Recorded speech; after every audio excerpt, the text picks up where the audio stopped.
안녕하세요. ODA 코리아입니다. 우리나라는 2010년 OECD DAC이라는 ODA 주요 공여국 간의 회의체에 가입하며 공식적으로 공여국 대열에 합류하였습니다.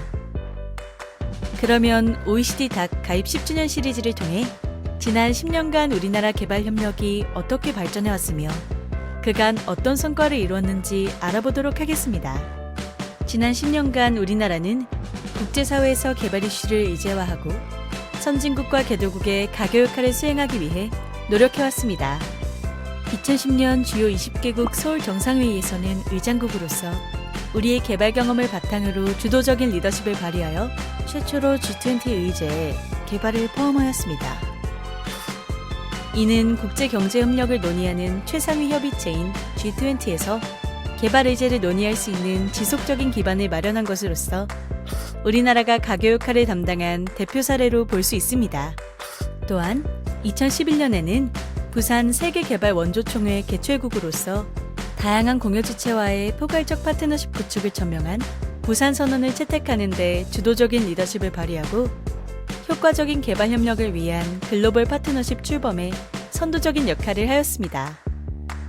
2014년 이후 부산 글로벌 파트너십 연례 포럼 개최를 통해 개발 효과성 달성과 GPEDC 제도화에 기여하고 있습니다.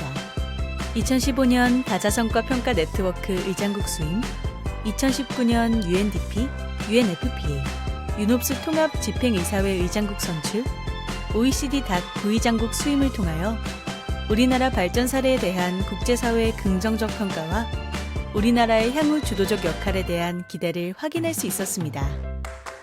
우리나라는 ODA의 양적 확대와 질적 제고를 통해 국제사회 개발 협력에 기여하기 위해 노력하고 있습니다. 우리나라는 DAC 가입 전부터 ODA 지원 규모를 확대해 왔습니다.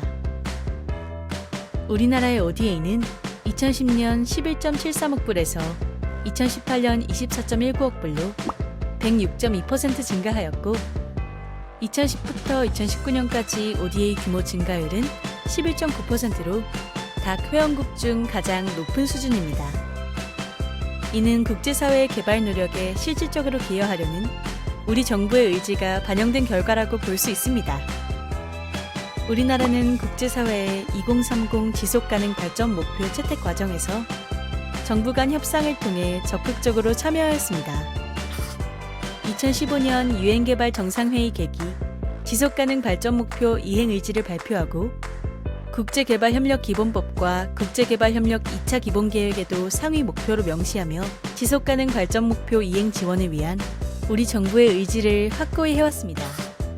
우리 정부는 2007년 해외 긴급 구호에 관한 법률 제정 후 인도적 지원의 효과적인 수행을 위해 해외 긴급 구호 대책과 우리나라의 인도적 지원 전략을 마련하였습니다. 또한 공여국과 인도적 지원기구가 달성해야 할 목표를 담은 인도적 대합의에 가입하여 인도적 지원에 동참하고 있습니다. 우리나라는 대규모 해외 재난 발생 시 해외 긴급 구호대를 파견하며 피해 현장에서 구호 활동을 하고 있습니다.